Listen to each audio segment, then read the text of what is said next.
안녕하세요. 삶의 지혜와 영적인 성찰을 나누는 시간입니다. 오늘의 이야기가 여러분의 마음에 작은 위로와 빛이 된다면 구독과 좋아요로 그 은혜를 함께 나누어 주세요. 여러분의 참여가 더 많은 분들에게 하나님의 사랑을 전하는 귀한 통로가 될 것입니다. 주님의 이름으로 여러분 모두에게 평안이 깃들기를 기도합니다. 바람은 눈에 보이지 않습니다. 우리는 그저 나뭇잎이 흔들리고 깃발이 나부끼는 것을 보며 바람이 불고 있음을 알 뿐입니다. 만약 누군가 제게 하나님께서 정말 살아계시냐고 묻는다면 저 또한 이와 같이 대답할 것입니다. 저는 하나님의 형체를 직접 본 적도 그분의 음성을 귀로 똑똑히 들은 적도 없습니다. 하지만 제 삶을 돌아보면 마치 보이지 않는 바람이 불었던 것처럼 하나님의 개입 없이는 도저히 설명할 수 없는 순간들이 있었습니다. 여러분의 삶은 어떠신가요? 나라는 사람을 내가 가장 잘 아는데 도저히 내 힘으로는 감당할 수 없었던 그 혹독한 시련을 어떻게 견뎌냈는지, 그 순간 나를 붙들어준 보이지 않는 손길, 그 거대한 은혜가 없었다면 불가능했을 것입니다. 그것이 바로 하나님께서 우리와 함께 하신다는 살아있는 증거입니다. 오늘 우리는 성경 속 한 장면을 통해 우리 삶의 고난을 어떻게 바라봐야 할지 깊이 묵상해보고자 합니다. 출애굽기에서 모세가 지팡이를 내밀어 홍해를 가르고 이스라엘 백성이 그 바닷길을 건너는 바로 그 기적의 순간입니다. 하나님께서는 오늘 밤 우리가 과거의 아픔과 상처에 갇혀 더 나은 나로 나아가지 못하는 것을 원치 않으십니다. 마치 낡은 버전의 프로그램에 머무르는 것처럼 과거의 상처가 주는 거짓된 안정감에 안주하기를 바라지 않으십니다. 바로 이 시간 성령의 능력으로 우리에게는 새로운 업데이트가 가능합니다. 과거를 딛고 일어서서 하나님께서 예비하신 더 넓은 세상으로 건너가는 것, 그것이 오늘 우리가 붙들어야 할 메시지입니다. 성경 속 이스라엘 백성들은 이미 홍해를 건너 반대편에 도착했습니다. 우리 역시 지난 시간들을 무사히 건너와 지금 이 자리에 있습니다. 어쩌면 우리는 단지 살아남았다는 사실에만 안주하고 있는지도 모릅니다. 하지만 오늘 우리가 이 자리에 모인 이유는 단순히 생존하기 위함이 아닙니다. 그 이상의 의미를 발견하기 위함입니다. 우리는 때로 우리가 겪었던 고통에 너무 깊이 매몰되곤 합니다. 물론 그것은 당연한 일입니다. 트라우마는 그만큼 강력하니까요. 제가 감히 여러분이 겪은 아픔을 다 안다고 말할 수는 없을 것입니다. 각자의 삶의 무게와 고통의 깊이는 오직 하나님과 자기 자신만이 알 수 있기 때문입니다. 제가 겪은 고난과 당신이 겪은 고난은 그 모습과 색깔이 다를 것입니다. 이스라엘 백성들이 겪었던 고난은 눈에 보이는 것이었습니다.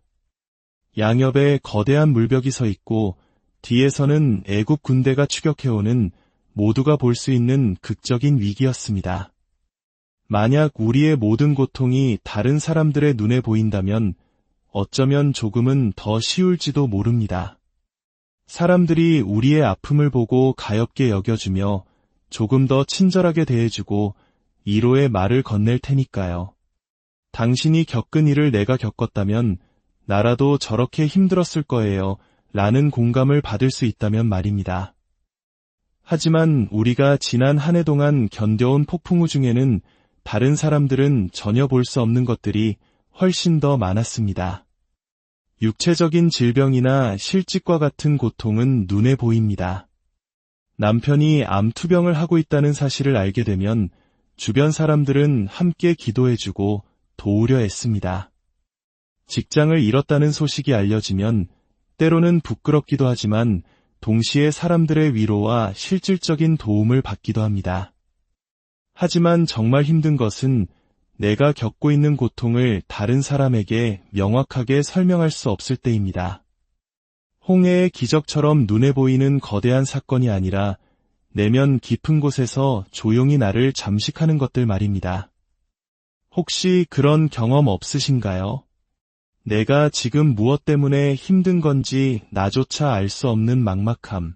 그저 기분이 가라앉고 모든 것이 무의미하게 느껴지는 깊은 터널을 지나는 것 같은 시간. 성경은 낮에 날아드는 화살과 밤에 찾아오는 공포에 대해 말합니다. 밤에 찾아오는 공포의 가장 무서운 점은 그 실체를 정확히 볼 수도 이름을 붙일 수도 없다는 것입니다. 어쩌면 당신의 고통은 이혼이라는 사건 그 자체가 아니라 사랑이 식어버린 가정을 매일같이 견뎌내는 보이지 않는 싸움이었을지 모릅니다. 심지어 남들은 모두 당신의 가정을 부러워하며 기도하고 있을 때 당신의 가정은 소리 없이 무너져 내리고 있었을지도 모릅니다. 이스라엘 백성들에게는 한 가지 큰 이점이 있었습니다. 그들은 수백만 명이 함께 그 고난을 겪었다는 것입니다. 모두가 같은 어려움을 겪을 때 우리는 동질감과 연대감을 느낍니다. 국가적인 경제 위기가 닥치면 우리 모두가 함께 허리띠를 졸라매고 사회가 혼란스러우면 우리 모두가 함께 분노하고 걱정합니다. 하지만 가장 외롭고 힘든 싸움은 이 세상에 나 혼자만 이런 감정을 느끼는 것 같을 때 시작됩니다. 나에게 무슨 문제가 있는 걸까? 왜 나만 이렇게 포기하고 싶을까? 하나님, 정말 살아계시기는 한 건가요? 아니면 내가 평생 믿어온 이 모든 것이 그저 동화 같은 이야기는 아니었을까요? 와 같은 의심이 들 때 그 고통은 배가 됩니다. 우리가 겪는 고난의 대부분은 이처럼 보이지 않는 감정의 상태이며 때로는 특별한 원인조차 없습니다. 차라리 직장을 잃거나 큰 병에 걸렸다면 분노하거나 슬퍼할 명확한 이유라도 있을 텐데 말입니다. 하지만 기억하십시오. 하나님께 속한 자녀라는 증거는 우리가 고난을 겪지 않았다는 사실에 있는 것이 아닙니다. 그 고난이 우리를 죽이지 못했다는 사실에 있습니다. 이스라엘 백성들은 홍해 앞에서 생각했을 겁니다. 여기서 가만히 서 있으면 나를 괴롭히던 저 애굽 군대의 손에 죽을 것이다. 차라리 앞으로 나아가다 물에 빠져 죽는 한이 있더라도 이 자리에서 죽지는 않겠다. 그들은 앞으로 나아갔습니다. 죽더라도 서서 죽겠다는 각오로 그들은 고난 속으로 걸어 들어갔습니다. 오늘 밤의 핵심은 여러분이 무엇을 겪었는지가 아닙니다. 물론 그 고통은 중요하고 우리가 앞으로 다루어야 할 문제들을 알려주는 신호이기도 합니다. 하지만 하나님께서 제게 오늘 여러분과 나누라고 하신 말씀은 그것이 아닙니다.